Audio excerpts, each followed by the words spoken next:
Let's look at different approaches to sleep training. Despite there being a lot of names and terms out there really are only 4 main categories to sleep training. At the harshest end of the scale, we have cry it out. That's saying goodnight and leaving your baby until morning. It's not something I advocate to anyone. It's really harsh.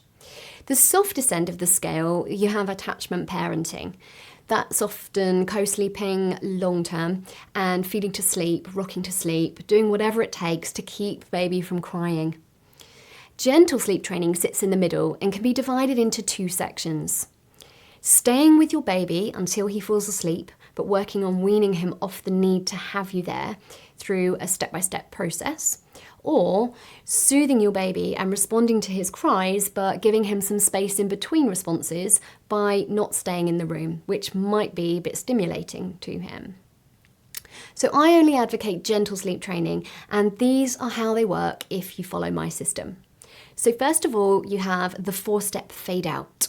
Step 1, you place a chair next to your baby's cot, and after saying goodnight and placing her into the cot, you sit in the chair and you must be very boring and not engaging at all. Just sit with your head dropped, eyes part closed, and try to relax. It's best not to make any eye contact, and your job really is to just be present. You can use shushing sounds or whisper soft keywords such as sleepy time, night night, or lie down. You can also offer reassuring touch like patting or stroking, but do this intermittently with nice pauses in between the touches, so you don't want to pat to sleep. And gradually reduce how much touch you offer every night so that it's not relied upon. If she is very upset and you feel the need to pick her up to calm her, then place her back down awake. If she calms immediately, then you'll know she just wanted picking up. If putting her back down makes her more irritated and confused, then it can actually be kinder to not pick up at all and just continue to soothe her with her remaining in the cot or crib. That could be a cuddle over the side of the cot or soothing within the crib. You want to stay until your baby is fast asleep.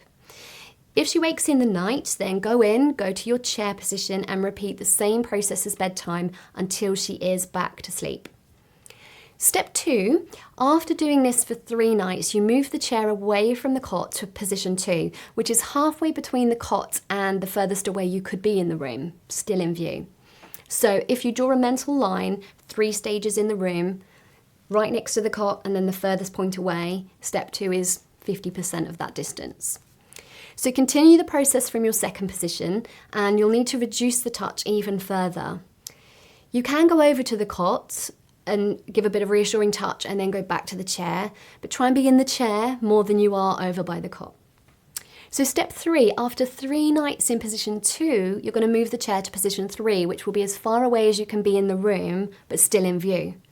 Continue the same techniques from here for a further 3 nights. If your little one continues to take a long time to settle, just ask yourself whether maybe you're doing a bit too much. Too much fussing, too much touching, too much engagement can really prolong the process. Just be present. So step 4, finally, after saying goodnight, you leave the room and you sit outside the room with the door ajar. Just use the shushing sounds to let him know that you are close by. And for all night wakings throughout this process, you want to respond in the same way and go to your current position. So what you did at bedtime is what you will be expected to do in the night for any night resettling. The other option 2 for gentle training is regulated responding. You say goodnight to your child after the bedtime routine and then you leave the room. Check the exact time and then don't go back in until your allotted time has passed.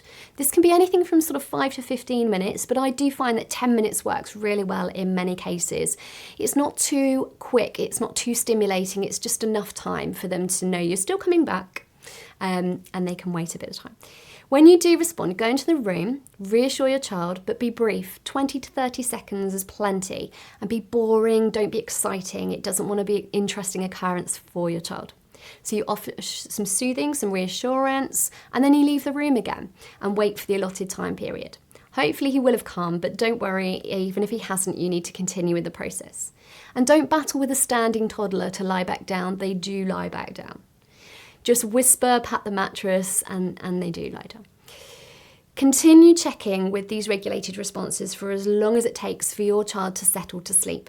You are responding to your child and you're not leaving him to cry for prolonged periods of time, so this approach is not harmful and is far from cry it out.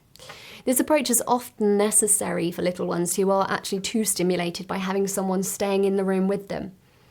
And for night wakings, respond with the same process for as long as it takes for your child to go back to sleep.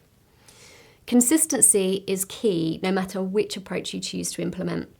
So talk it through with the other parent or any caregiver who will be tending to your child to make sure that you're on the same page and that your little one is going to get the same treatment regardless of who is responding.